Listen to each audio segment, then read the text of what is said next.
یوازې دوی نه معلوم دي موږ نه یو زموږ تاریخ زموږ ژبه زموږ افکار زموږ دنیات هر شی معلوم دی ټوله دنیا کې د دنیا څخه ګند په ځان پورې ومخه څوک په نزدې در سره کیني خو چې د پاسپورټ چاته ورښکاره کړي څوک نزدې نه ده دا باید د ټولې پښتونخوا شناختي کارت په یو ځای بلاک کړي او ته به وایې چې که داسې قدرمن پاسپورټ یې هم دی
جرګې په اهمیت هم یقینا د ځوانانو مشران پوهېږي خو که تاسو نه پې پوهېږئ نو دښمن پې پوهه دی د دې جرګې په اهمیت دښمن پوهېږي هغه هسې د لاس پې نه ټکوي هغه هسې زور نه دی لګولی هغه د پښتنو د روایاتو نه او د پښتنو د جرګې د نتایجو نه خبر دی محترمو یقینا سبا 11 تاریخ هغه ورځ ده چې د هغې د ختمولو دپاره دښمن خپلې ټولې هڅې وکړي خو دا د دغو مشرانو په برکت دا د دغو پښتنو په برکت باندې تر دې ځای پره خبره راورسېدله که موږ یوه ورځ داسې د مسلې سره مخ وای قلار شوي به وای خدای یوه ورځ دا نه یو سیمه ده په هغې باندې په تفصیل مونږ خبرې کړي دي اوس نور د حالاتو ذکر هم سړي ته ځان پې بد ښکاري ولې چې د حالاتو نه ماشومان هم خبر شول د حالاتو نه هغه لیوني چې دماغ یې په هیڅ شي کار نه کوي په کلي علاقو کې چې هغه غږوي هغه هم خبر دي اوس یې د حل وخت راغلی دی او ته چې دومره لویې مسلې حل کوې دا قرباني ضرور غواړي دا سرشیندنه ضرور غواړي او مونږ ټول دې ته تیار یو په یقین ومنه ذهني و دې ته تیار یو چې د دغې وطن د ښې ورځې دپاره د امن دپاره د دې دپاره مونږ سرونه قربان کړو هغه ورځ ما یو ویډیو مولانا صاحب کتله غالبا شمالي وزیرستان کې یا چېرته شوې ده یو مولوي صاحب دعا کوي په دعا کې یو څو الفاظ استعمال کړي دي د چا به ورته فکر نه وي هغه وایي چې یا الله زما دا ماشومان چې ما ته سبق راځي سبق رانه وایي د قرآن هغه په هفته کې 3 ورځې راځي ځکه چې نورې ورځې جنګ وي نشي راتللی ما ته مدرسه ته څوک نشي راتللی خدای پاکه 11 اکتوبر کامیاب کړي چې مونږ امن وکړو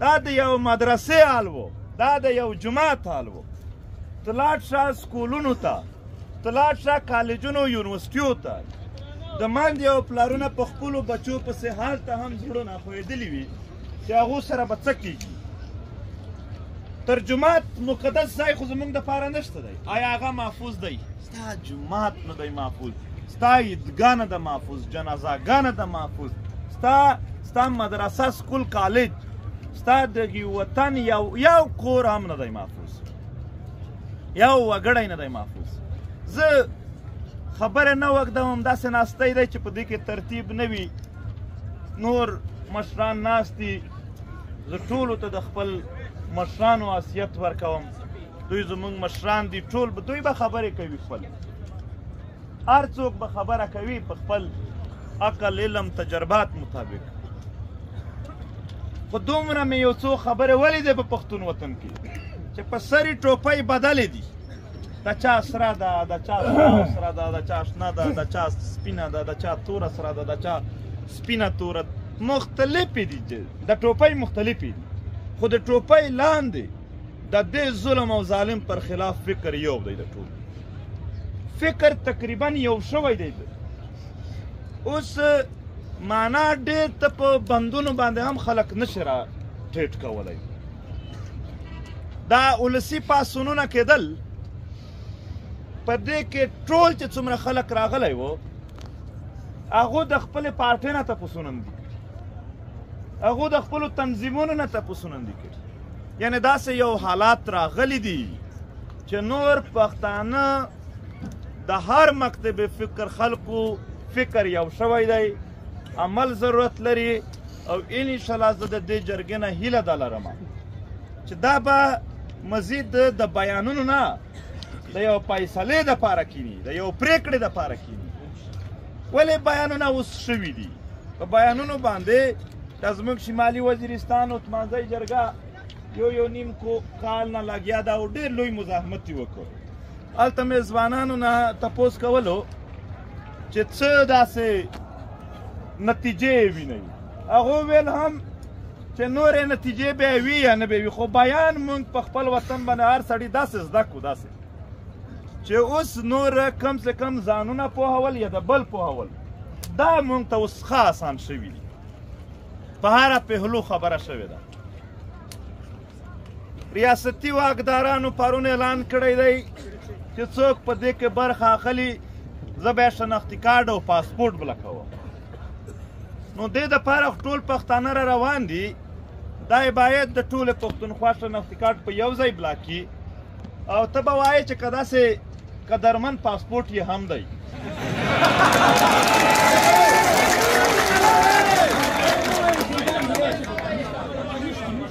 ته به وایې که داسې قدرمن پاسپورټ لري دی. په ټوله دنیا کې د دنیا څخه ګند په ځان پرې ومخه څوک به نږدې در سره کینی، خو چې د پاسپورټ چاته ورښکاره کړي څوک نږدې نه در سره کیني. نه نه نه نه نه نه ما په ایډوانس کې وربخلی یم. تاسو لکه ملګرو موږ د پښتون په خاوره آباد یو. ملک صاحب هغه ورځ زموږ یو ملګری دی نظیف، هغه شمالي وزیرستان ته روان و، تا به لیدلی وي. هغه بیا په لاره کې ورته ویلي شناخت کارډ راوښیه. هغه ورته چې ما پښتو ژبه وویله نو په دې پورته زه د شناخت کارډ څه ضرورت پېښ شو؟ خو چې پښتو مې وویله زه دغې وطن یم. زما شناخت چې کوم دی، د شناخت کارډ مې چې کوم دی، هغه زما ژبه ده، هغه زما لباس دی، هغه زما کلتور دی، هغه زما په دې وطن کې هر شی ښکاره دي. هغه ویل چې بیا هم وویل چې نه ته به کارډ راته ښایې، چې ما ویل سترګې به درپسې ړندې شي خو کارډ به درته ونه ښایم. ولې؟ زما شناخت شته دی. زه په دې خاوره چې د چا یعنې څوک را روان دي زه ټول پېژنم. دا نامعلوم خبره چې وکړو چې دا دي څوک هم د یو پښتون په کلي کې داسې یو سړی نشته دی چې هغه دوی پېژني. زمونږ په وطن کې نامعلوم نشته دی. نامعلوم دا د ده په تورو شیشو کښې ګاډي کې چې کوم خلک ګرځي یوازې دوی نامعلوم دي، موږ نه یو. زمونږ تاریخ، زمونږ ژبه، زمونږ اقدار، زمونږ دنیات هر شی معلوم دي. موږ هیڅ نامعلوم نه یو. شناختي کارډونو بلاکولو شوق یې دی، پاسپورټونو بلاکولو شوق یې دی. موږ بل وطن ته ځو هم نه. لندن به ښکلی وي خو په لندن کې پېښور نشته دی، په لندن کې رزمک نشته دی، په لندن کې سوات نشته دی، په لندن کې دا زموږ وطن نشته دی، بل وطن دی. زه څه پې کوم؟ زه خو دلته خوښ یم، زه خو په خپله خاوره خوښ یم. زه به ځم چیرې؟ دا حربې بیا حملې یې وکړلې،